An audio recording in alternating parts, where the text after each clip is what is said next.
قرآن نے جو جو اوصاف ایک اچھے انسان کی بیان کی ہیں، اعلیٰ انسان کی بیان کی ہیں، وہ امام علی علیہ السلام کے اندر پائی جاتی ہے۔ قاتل اشقى الناس ہے اور مقتول شہید وہ افضل الناس ہے۔ الحمدللہ رب العالمین والصلاة والسلام علی سید الانبیاء والمرسلین وآلہ الطیبین الطاہرین ومن والاه ولعنۃ اللہ علی اعدائہم اجمعین۔ بسم اللہ الرحمن الرحیم۔ السلام علیکم ورحمۃ اللہ وبرکاتہ۔ آج میں امام علی علیہ السلام کی شہادت کا بیان کروں گا اور ان حقائق سے ہم پردہ اٹھائیں گے کہ جنہیں مختلف مصلحتوں کی بنا پر دبا دیا گیا، چھپا دیا گیا۔ رسول اللہ صلی اللہ علیہ وآلہ وسلم نے امام علی علیہ السلام کے بارے میں فرمایا، امام مسلم نے اپنی صحیح کے اندر اس نقل کیا۔ امام علی فرماتے ہیں والذی فلق الحب وبرأ النسمہ انہ لعہد النبی الامی الی صلی اللہ علیہ وآلہ وسلم یا علی لا يحبک الا مؤمن ولا یبغضک الا منافق۔ امام علی فرماتے ہیں کہ اس ذات کی قسم جس نے دانے کو پیدا کیا، اس ذات کی قسم کہ جس نے روح کو پیدا کیا، مجھ سے نبی امی نے یہ وعدہ لیا، بلکہ یہ فرمایا اے علی تجھ سے صرف مومن ہی محبت کرے گا اور منافق ہی بغض کرے گا۔ رسول اللہ صلی اللہ علیہ وآلہ وسلم کے زمانہ اقدس میں موجود وہ منافقین وہ بعد میں جا کے خوارج کہلاتے ہیں، اور انہی میں سے ایک بدبخت، دنیا کا سب سے بدبخت انسان، اشقى الناس، عبد الرحمن ابن ملجم المرادی لعنہ اللہ، اس نے امام علی علیہ السلام کو اس حالت میں شہید کیا کہ امام علی کا سر سجدے میں تھا، اور اس شہادت کی خبر رسول اللہ صلی اللہ علیہ وآلہ وسلم نے امام علی علیہ السلام کو دے دی تھی۔ امام نسائی نے سنن الکبریٰ کے اندر اور خصائص کے اندر یہ روایت نقل کی ہے، طویل حدیث ہے۔ حضرت عمار بن یاسر رضی اللہ تعالیٰ عنہ فرماتے ہیں، اس کے راوی خود امام علی بھی ہیں اور عمار بن یاسر رضی اللہ تعالیٰ عنہ بھی ہیں۔ حضرت عمار فرماتے ہیں کہ ہم دونوں ایک غزوے میں تھے، طویل حدیث ہے، مختصر بیان کرتا ہوں۔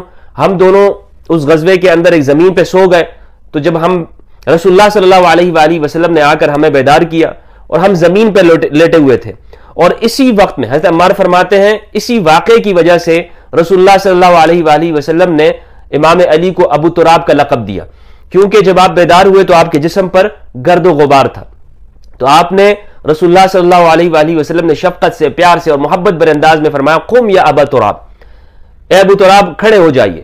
تو معلوم یہ ہوتا ہے جس طرح نسائی نے نقل کیا، ابو تراب کا جو واقعہ ہے وہ یہی موقع ہے۔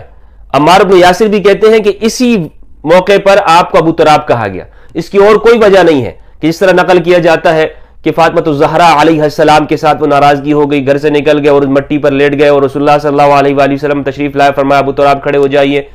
یہ واقعہ نہیں ہے، درست یہی واقعہ ہے کہ جو امام نسائی نے خصائص کے اندر ذکر کیا ہے۔ امیر المومنین علی بن ابی طالب علیہ السلام کے اس لقب کے حوالے سے عمار بن یاسر فرماتے ہیں کہ اسی موقع پر یہ لقب آپ کو دیا گیا، اسی موقع کے اوپر، اس کی اور کوئی وجہ نہیں ہے۔ تو اور پھر اس موقع پر جب دونوں بیدار ہوئے تو دونوں سے فرمایا رسول اللہ صلی اللہ علیہ وآلہ وسلم نے کہ کیا میں تمہیں نہ بتاؤں کہ کائنات کا سب سے بدبخت کون ہے؟ امام نسائی نے باب باندھا ذکر اشقى الناس، لوگوں میں سب سے بدبخت۔ تو ہم دونوں نے عرض کیا، عمار بن یاسر فرماتے میں نے اور امام علی نے فرمایا یا رسول اللہ آپ فرمائیے، یا رسول اللہ کیوں نہیں؟ تو آپ صلی اللہ علیہ وآلہ وسلم نے فرمایا پہلا وہ شخص کہ جس نے صالح کی اونٹنی کو قتل کیا، وہ شخص بدبخت ہے، اور دوسرا وہ شخص کہ اے علی جو تجھے تیرے سر پہ ضربت لگائے گا۔ اور آپ صلی اللہ علیہ وآلہ وسلم نے امام علی کے اس جگہ کی طرف اشارہ کیا، قرن اس کو کہتے ہیں، اور پھر فرمایا یہاں سے پکڑا داڑھی کو۔ رسول اللہ صلی اللہ علیہ وآلہ وسلم نے امام کو یہاں سے لحیہ اس کی طرف اشارہ کیا، فرمایا کہ اور یہ تیری رنگین ہو جائے گی اس خون سے، یعنی جو سر پہ جب ضربت لگے گی اور وہ خون آئے گا تو اس سے یہ رنگین ہو جائے گی، اس سے یہ رنگین ہو جائے گی۔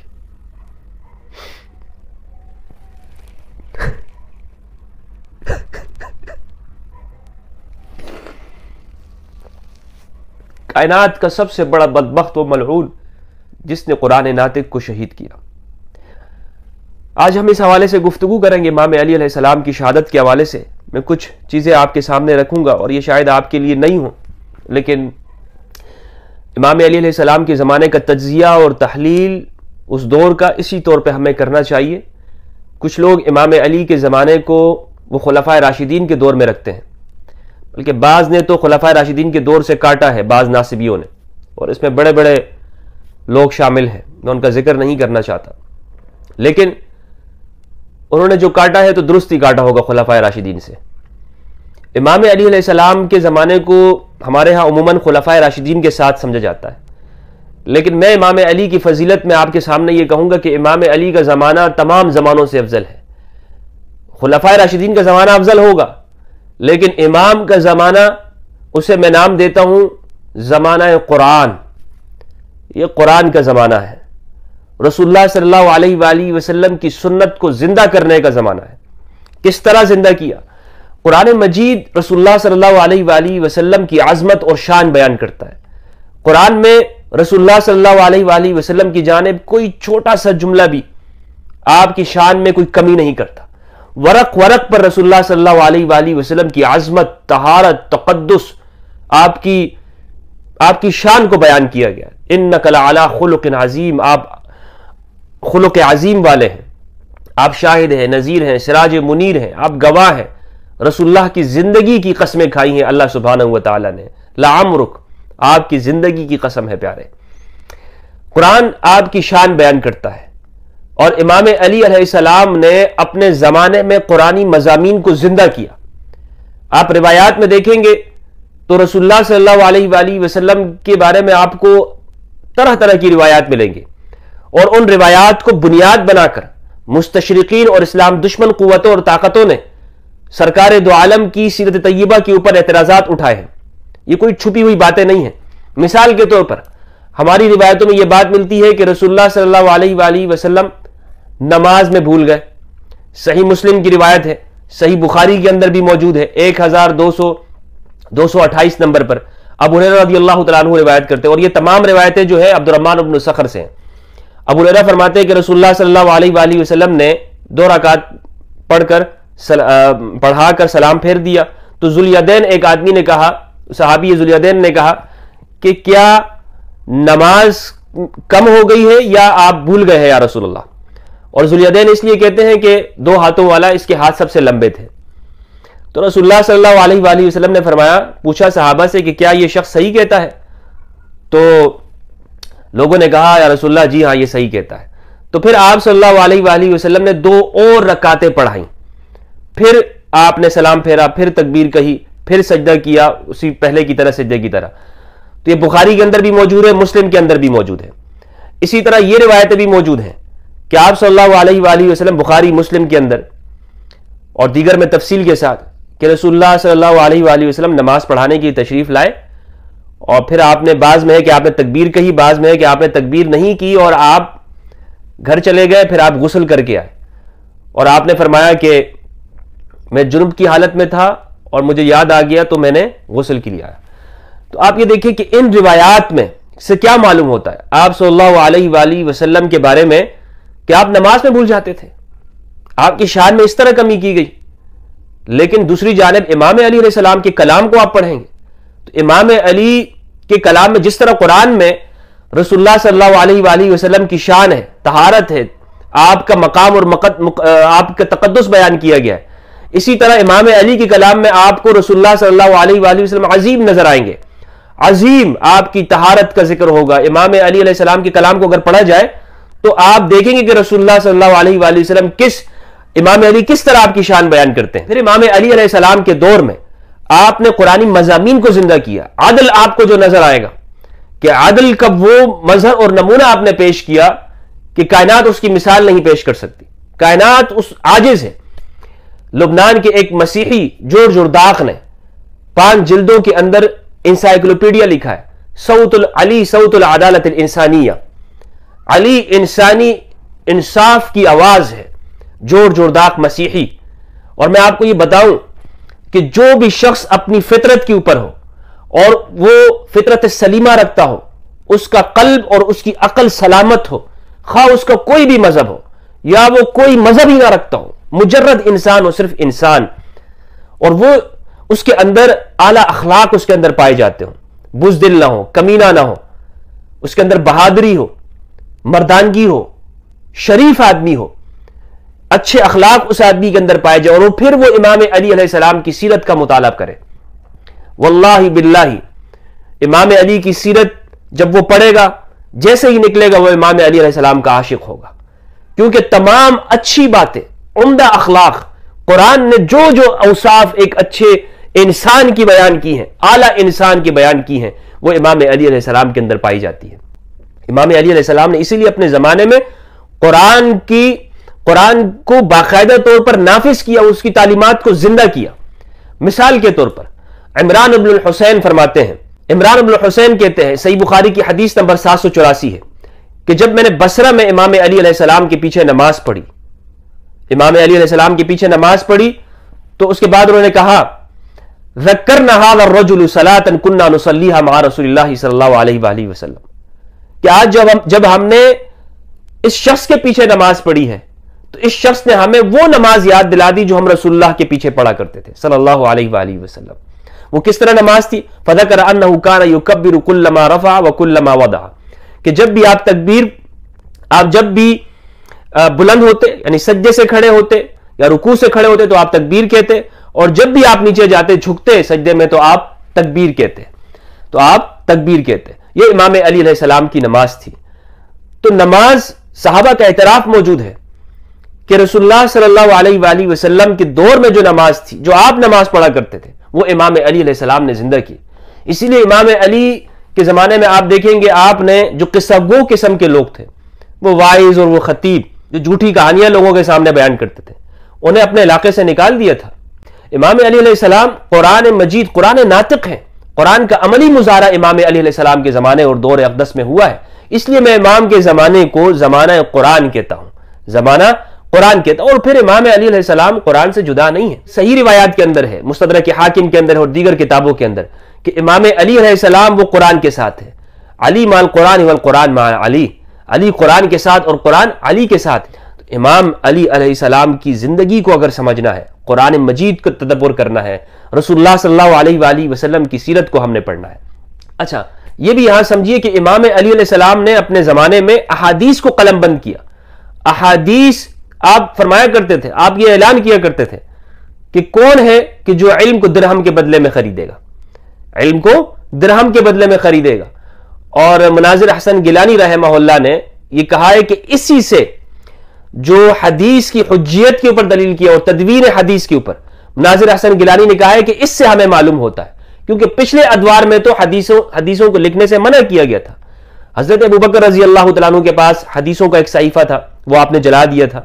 حضرت عمر نے بھی منع کیا تھا، اور حضرت عمر کا تو مشہور قول ہے حدیث قرطاس کے اندر، حضرت عمر نے کہا تھا حسبنا کتاب اللہ، حسبنا کتاب اللہ، ہمیں کتاب کافی ہے، اللہ کی کتاب ہمیں کافی ہے۔ تو لیکن امام علی علیہ السلام نے قرآن کے ساتھ ساتھ سنت کو بھی زندہ کیا، احادیث کے لکھنے کی باقاعدہ امام علی علیہ السلام نے آپ نے اس کو آغاز کیا۔ لیکن کتنے مظلوم ہیں کہ اسی امام علی علیہ السلام کی احادیث اور روایات ہمیں کم ملتی ہیں، بہت کم نظر آتی۔ ابن حزم نے کہا ہے کہ 56 روایات موجود ہیں۔ تو یہ کتنے افسوس کی بات ہے، کتنی مظلومیت ہے امام علی علیہ السلام کی۔ اب میں اس طرف آتا ہوں کہ امام علی کو جو شہید کرنے والا جو شخص ہے عبد الرحمن ابن ملجم المرادی، اس بارے میں ایک واقعہ بیان کیا جاتا ہے کہ 3 افراد نے پلاننگ کی، کتابوں میں لکھا ہوا ہے، اور تینوں نے یہ کہا کہ ایک نے کہا کہ میں علی کو قتل کروں گا، دوسرے نے کہا کہ میں عمرو بن العاص کو، تیسرے نے کہا کہ میں معاویہ بن ابی سفیان کو۔ اور ان میں سے عبد الرحمن ابن ملجم المرادی یہ کوفہ آیا اور اس نے امام علی علیہ السلام کو شہید کیا۔ یاد رکھیے گا کہ تاریخ کے اندر واقعات کو کچھ چیزوں کو چھپانے کے لیے بیان کیا گیا۔ مثلا ابن سبا ایک کردار ہے اور دوسرا کردار ہے ابن ملجم المرادی۔ ابن سبا کا کردار آپ کو اگر آپ اس کو دیکھیں گے کہ سیف ابن عمر التمیمی وہی نقل کرتا ہے اور اس سے طبری نے لیا ہے، لیکن سیف بن عمر التمیمی یہ محدثین کے ہاں کذاب ہے، یہ جھوٹا ہے۔ لیکن یہ عبداللہ ابن سبا کا جو واقعہ ہے بیان اسی نے کیا ہے، گھڑا اسی نے ہے، لیکن یہ اتنا پھیل گیا کہ اب ہر ایک کی زبان پہ ہوتا ہے سبائی فتنہ، عبداللہ ابن سبا وغیرہ وغیرہ۔ اور عبد الرحمن ابن ملجم المرادی، اس کے بارے میں بھی اسی طرح کی باتیں ہیں۔ تو یہ ابن سبا کے بارے میں ایسے کیوں کہا گیا؟ اس کی وجہ یہ ہے کہ جو اصل قاتلین ہیں ان تک تاکہ کوئی نہ پہنچے، اور لوگ اسی میں پھنسے رہے کہ یہ سبائی، گویا کہ وہ سارے وہ لوگ جنہوں نے حضرت عثمان رضی اللہ عنہ کی مخالفت کی تھی اس کا کوئی نام ہی نہیں لیتا، کوئی بیان ہی نہیں کرتا اسے کہ جناب وہ کون لوگ تھے جنہوں نے حضرت عثمان رضی اللہ عنہ کو ان کی مخالفت کی۔ حتیٰ کہ انہیں جو شہید کیا کون لوگ تھے ان کے نام ہی نہیں بیان کرتے. مثال کے طور پر مروان نے جب حضرت طلحہ کو شہید کیا تو مروان نے یہ کہا تھا کہ میں اس شخص کو، حضرت عثمان کے بیٹے سے کہا کہ میں نے اس شخص کو جب شہید کیا تو یہ اب اس کے بعد قصاص عثمان میں کسی اور کو مارنے کی ضرورت ہی نہیں ہے. تو اس کا مطلب یہ کہ مروان جو سمجھتا تھا وہ لوگ یہی سمجھتے تھے کہ مد مقابل کے جو لوگ ہیں جمل کے لوگ، ان کا اس میں کردار ہے. تو بہرحال یہ ان کی طرف سے یہ بات واضح طور پر ہمیں موجود ہے جس کو ہمارے ہاں بیان نہیں کیا جاتا ہے. تو عبد الرحمن ابن ملجم المرادی اس کے واقعے کے اوپر اور یہ کوفہ میں جس طرح سے آیا، یہ آپ غور کریں گے تو آپ کو معلوم ہوگا کہ جناب نہیں، حقیقت کچھ اور ہے. حقیقت میں یہ مصر سے تعلق رکھتا تھا، اور مصر آپ کو معلوم ہونا چاہیے کہ حضرت عمر رضی اللہ عنہ کے زمانے میں عمر بن عاص نے اس کو فتح کیا ہے. عمر بن عاص نے، اور مصر کے اوپر عمومی طور پر عمر بن عاص کا بڑا کنٹرول رہا ہے، بڑا کنٹرول رہا ہے. یہ مصر سے آیا ہے یہاں پہ کوفہ میں، اور پھر کوفہ کے اندر اس کی جو سہولت کاری کی ہے. لازمی بات ہے جب بھی کوئی واقعہ ہوتا ہے تو جس طرح آج سہولت کار ہوتے ہیں، پچھلے زمانے میں بھی سلیپر سیلز دہشت گردوں کے تھے اور ان کی سہولت کاری ہوتی تھی باقاعدہ طور پر. تو امام علی علیہ السلام کو جب شہید کرنا چاہا اس بندے نے تو اس کی کوفہ کے اندر سہولت کاری کی ہے اشعث بن قیس الکندی نے. اشعث بن قیس الکندی وہ بندہ ہے کہ جو اس کے بارے میں آتا ہے کہ یہ صحابی تھا، پھر مرتد ہو گیا تھا حضرت ابوبکر رضی اللہ عنہ کے زمانے میں سے، پھر دوبارہ سے اس کی توبہ قبول کی گئی، تو یہ اسے بھی صحابہ کے اندر شمار کیا جاتا ہے. تو اشعث بن قیس الکندی وہ بندہ ہے کہ جس کی بیٹی جادہ ہے، اور اس پہ الزام ہے کہ اس نے امام حسن علیہ السلام کو زہر دیا. اس کا بیٹا محمد وہ بندہ ہے کہ جس نے مسلم بن عقیل کو دھوکہ دیا تھا. اس کا بیٹا قیس امام حسین علیہ السلام کو شہید کرنے والوں میں شامل ہے. اور یہ وہ بندہ ہے اشعث بن قیس کہ جس نے صفین کے اندر ابو موسیٰ اشعری کے لیے ہی یہ کہا کہ یہی واقعہ تحکیم کے اندر یہ فیصلہ کرنے والے ہوں گے. حالانکہ امام علی علیہ السلام عبداللہ ابن عباس کو حکم بنانا چاہتے تھے، لیکن یہ وہ بندہ ہے کہ جس نے جب دیکھا کہ قرآن نیزوں پہ اٹھایا گیا تو اس نے اپنے لوگوں کے ساتھ مل کر امام علی علیہ السلام کے سامنے آیا اور کہا کہ نہیں، ہمیں فیصلہ کرنا چاہیے، ہمیں صلح حکم بنانا چاہیے. تو اشعث بن قیس کا کردار منافقانہ کردار ہے، اور امام علی علیہ السلام کے لشکر میں شامل تھا صفین میں. اور اس سے امام علی علیہ السلام کے اوپر کوئی الزام نہیں آتا کہ آپ کے لشکر میں منافقین تھے اور آپ کے لشکر کے بندے نے غداری کی. نہیں، منافقین تو خود رسول اللہ صلی اللہ علیہ وآلہ وسلم کے دور میں بھی تھے اور آپ کے پیچھے نمازیں پڑھتے تھے. تو اس سے تو کوئی یہ لازم نہیں آتا کہ جی رسول اللہ کے پیچھے نمازیں پڑھنے والے منافقین تھے تو گویا کہ اس سے کوئی آپ صلی اللہ علیہ وآلہ وسلم کے اوپر کوئی حرف آتا ہو. تو امام علی کے لشکر میں بھی منافقین شامل تھے، یہ کوئی ایسی بات نہیں ہے. تو اشعث بن قیس نے یہاں پر سہولت کاری کی ہے اس کے لیے. عبد الرحمن ابن ملجم المرادی، پھر آپ یہ دیکھیں کہ اس میں یہ کہا جاتا ہے کہ وہ 3 بندے تھے اور تینوں نے یہ ارادہ کیا. یہ واقعہ جو ایک بے سروپا قسم کا نظر آتا ہے، اس کی کوئی حقیقت نظر نہیں آتی ہے. مثلا یہ کس نے بتایا، کہاں پہ جب وہ منصوبہ بنا رہے تھے تو پھر کون ان کی مخبری کرنے والا تھا، کس نے یہ پھر آگے واقعہ نقل کر دیا. پھر وہ جو قطام کا جو واقعہ ہے، وہ جو عاشق ہو گیا، فریب کھا لیا. حالانکہ خوارج جو ہیں وہ بہت عبادت گزار لوگ تھے. خوارج اس طرح سے پھسلنے والے لوگ نہیں تھے کہ جن کے بارے میں کہا جائے کہ کسی خاتون کے اوپر پھسل جائیں گے وغیرہ وغیرہ.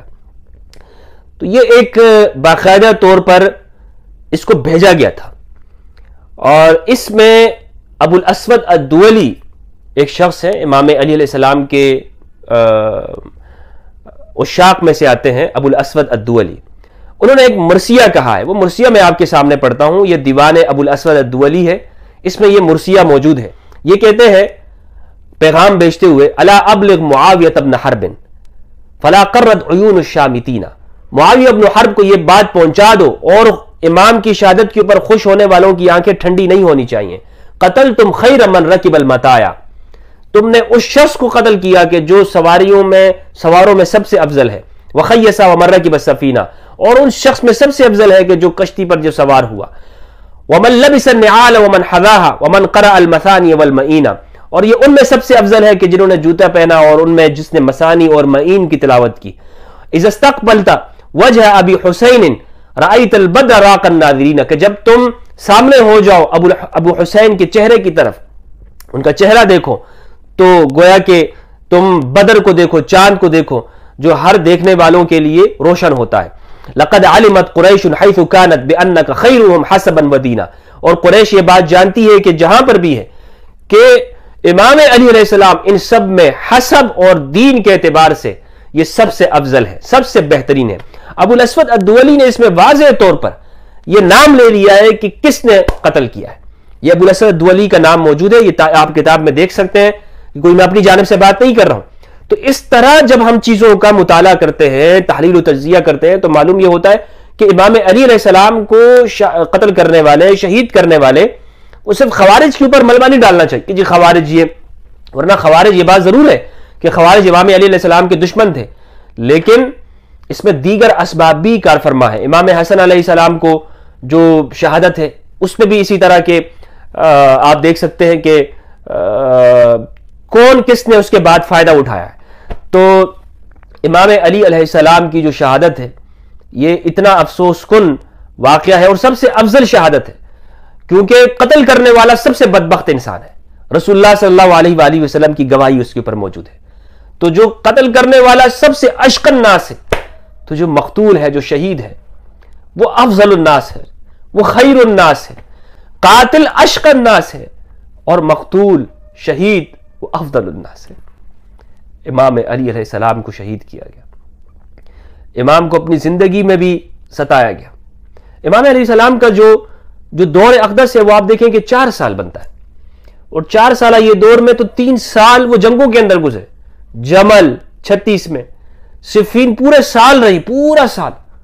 یہ کوئی ایک دن کی جنگ نہیں ہے جیسے ہمارے لوگ سمجھتے ہیں کہ ایک دن میں صفین ہو گئی، نہیں، صفین پورا 1 سال گزرا ہے جنگ کے اندر، اور پھر نہروان 37 کے 38 کے اندر امام علی علیہ السلام کو وقت کتنا ملا ہے۔ پھر امام نے اپنے زمانے میں آپ دیکھیں جو گورنر مقرر کیے وہ کون لوگ تھے؟ وہ انصار تھے، وہ مہاجرین صحابہ کرام تھے۔ تو امام کو شہید اسی لیے کیا کہ امام نے رسول اللہ صلی اللہ علیہ وآلہ وسلم کی سیرت کو زندہ کیا، سنت کو زندہ کیا، قرآن مجید کے اوپر عملی طور پر اس کی تعمیل کی اور اس کو نافذ کیا۔ تو شہید کرنے والے صرف خوارج کے اوپر جو یہ کہہ دیا جاتا ہے یہ محل نظر ہے، مزید اس پہ تحقیق کرنا چاہیے، مزید غور و فکر کرنا چاہیے، اور ان چیزوں کو سامنے لانا چاہیے کہ کون ہے کہ جنہیں امام علی علیہ السلام کی شہادت سے فائدہ ہوا، اور کون تھے کہ جو امام علی علیہ السلام کے جو حقیقی دشمن تھے۔ اور یہ صرف آج سے نہیں، رسول اللہ کے دور سے ہی کہ جو رسول اللہ صلی اللہ علیہ وآلہ وسلم کے دشمن رہے، آپ کو ستایا، آپ کو شہید کرنے کی کوششیں کی، آپ کو محصور کیا گیا شیب ابی طالب کے اندر۔